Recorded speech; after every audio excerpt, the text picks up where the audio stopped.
what is the one thing that can block us from receiving a loving, sacred, divine union in our lives?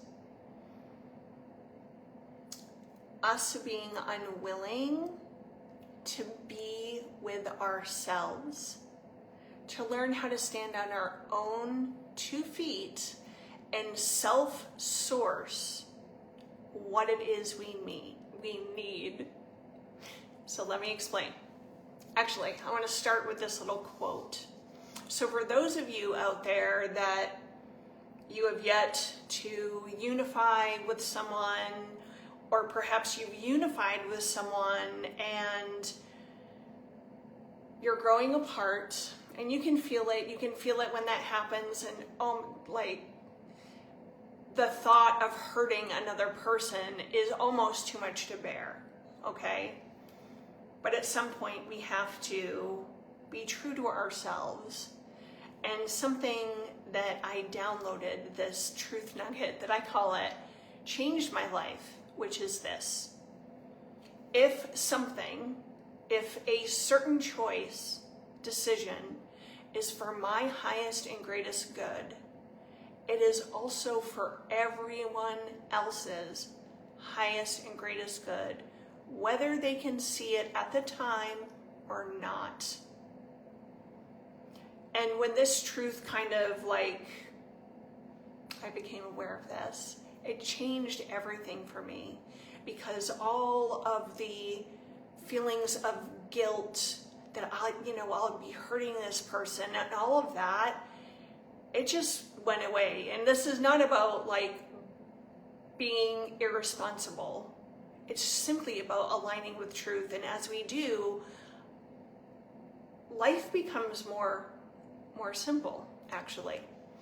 So I found this quote that said, so for those of you, you're alone, or you feel like you're growing out of a relationship and you're like, oh no, I hope this little truth nugget helped you in some way. And one thing that many people are facing that are alive on the planet today is, it's almost like the universe forces us to be alone for a period of time so that we can start depending on ourselves. And this quote says, remove the unhealthy attachments you place on others. Remove the unhealthy attachments you place on others.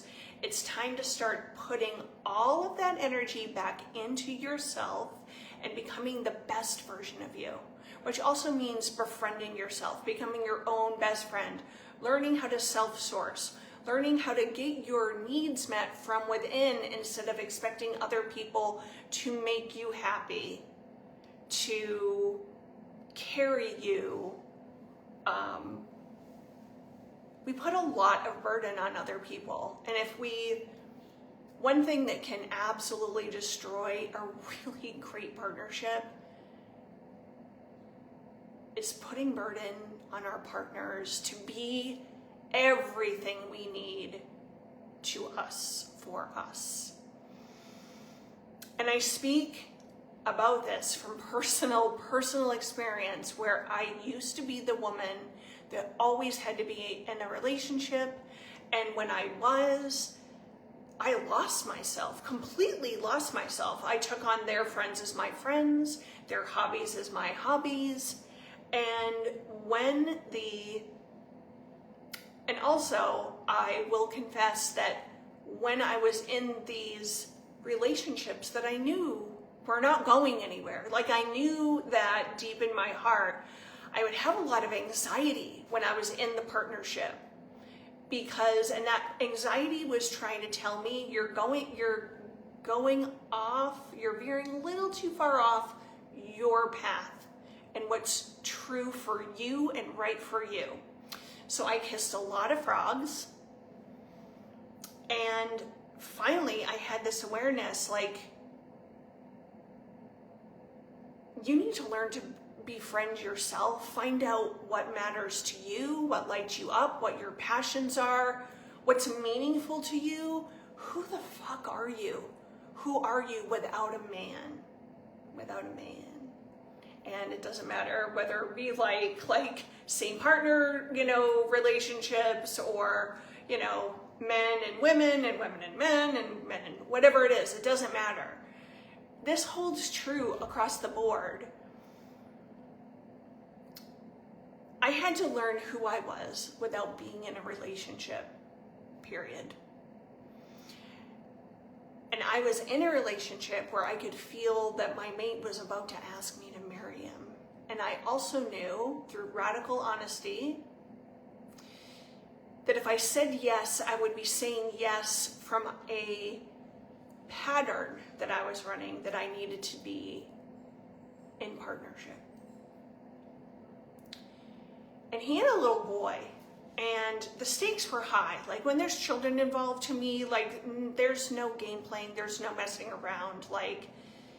You need to get real with yourself. And I got real with myself and realized I'm here to break all of my patterns in this life. I'm here to break them all of the limitations, all of the limiting beliefs, all of the things that drive my behavior that are false, distorted, inverted, aren't serving me, certainly aren't serving others.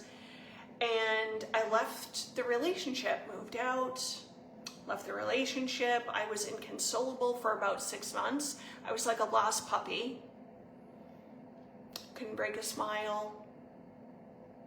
Couldn't elevate my vibe. There was no spiritual bypassing. I was sitting in it, in the fire, and unfurling a lot of stuff that I thought to be true about myself, which was not.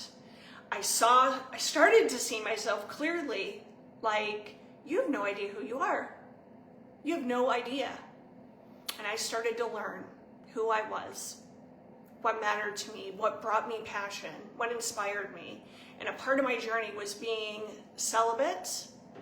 And I'm not saying anyone needs to be celibate. This was what I needed to do for me in my journey. I needed to be celibate, and I needed to become my own best friend. And I needed to sit in the fire for as long as it took. And the thing I wanted most in all of life was a sacred partnership. But I was willing to let it all go to find out the truth of who I am. And to really begin to know how to support myself, because I had no idea how to do that. And so I was alone. And I remember about 6 months into being by myself, I'm sitting on the couch one Sunday afternoon, I'm watching a movie, I'm eating some Ben & Jerry's, and I realized, I'm okay. What? I am okay. When did this happen? When did this I am okayness happen? Because it seemed to come out of nowhere. And that's where the real healing started. I started to be okay. And then I became the woman that swung from, this neediness, needing to be told from outside that I was beautiful, that I was worthy. I actually didn't even feel worthy without a partner. My inner self-talk was so awful.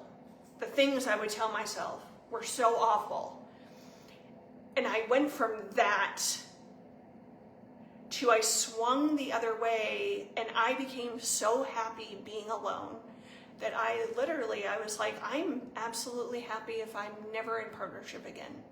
And I was alone for a long time. I started traveling the world, having fun, realizing who I am, what matters to me, what lights me up. And I really started enjoying my own company to the point I was like, if I was to meet someone, they would really need to be the cherry on top. They would need it would need to be a very different relationship than what I've known up till this point.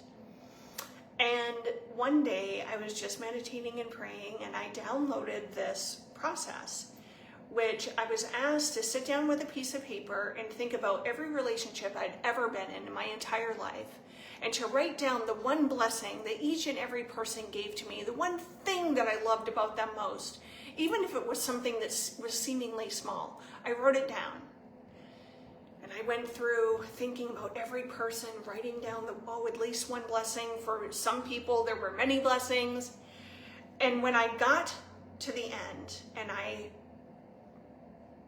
took a step back and I looked, I realized this is what I want. So I got clear about that. I got clear, and when you do this process, there isn't even, you kind of elevate, there's no need to like forgive or anything. It was like I just went to extracting the treasure, the blessing from each thing, and within that, there was forgiveness. It was without question. And that can be a big part of the process, is needing to forgive and release the hurt and pain that we've experienced from past partnerships. And so I have this list, I'm clear, and I'm kind of laughing because I'm like, does this exist? Is it out there? And at the time, I was in a massive isolation and hermit phase, which was really a really deep part of my journey. And the only time I left my house was to go to the grocery store or the post office. And it became this like running joke with my family and friends. I'm like, well, unless I'm going to meet the person of my dreams at the grocery store or the post office, I'm not really sure how I would meet them. And it was a joke. And I was still really okay being in my own energy, in my own company. In fact, I would make myself laugh. I used to have date nights with myself where I would get dressed up, make myself this amazing dinner, take a tubby, light candles, I learned how to court myself. And at one point, I was guided. I made a special Andara ring, and I went out in nature and I married God. That was part of my journey. That was important to me. And I've met a lot of other women that have been felt that they needed to do that too. So this is a thing. And if you're a man, marry the goddess.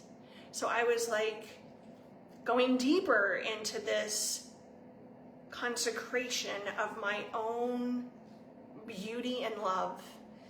And then one day I was walking through my house, and I kind of felt this wave come through me, and I felt inspired and guided to kind of do a prayer to, you know what? I feel like I'm ready. I'm 51% ready to bring in a sacred union. And I did this little prayer, and there was almost I was half and half. No attachment. There was no attachment at all. And within a few months, my sacred partnership arrived in the weirdest of ways. That is a story for another time, but we unified, came together, but a big part of it was me needing to be alone. Me learning how to get my own needs met without putting that burden on another person to fulfill, to be my best friend and my lover and my confidant and my this, that, and the other thing. That's why we have family and friends and a lot of other relationships, to meet our needs, to self-source for sure, but all of our needs do not need to be met by our one partner, and that's a big burden to put on someone, and a lot of expectation. So if you are in this in-between phase, or you feel like your partnership is ready to end or whatever, and you're not sure where, you would like to partner again, but there's the thing going on, have the courage to find out who you truly are, the beauty that is within you. Learn how to really love yourself, befriend yourself. Do my little technique of writing down all of the blessings that every person has brought into your life. And in divine time, and it really has to be divine time, and sitting in the fire of the not knowing and the revealing and all the layers of it, I am confident that your amazing divine union will show up. But it's after you've befriended yourself, that you're loving yourself, honoring yourself, cherishing yourself. And then we don't require our partner to necessarily be all that for us, because we know how to be there for ourselves. Your relationship with yourself is your sacred union. It is your sacred union.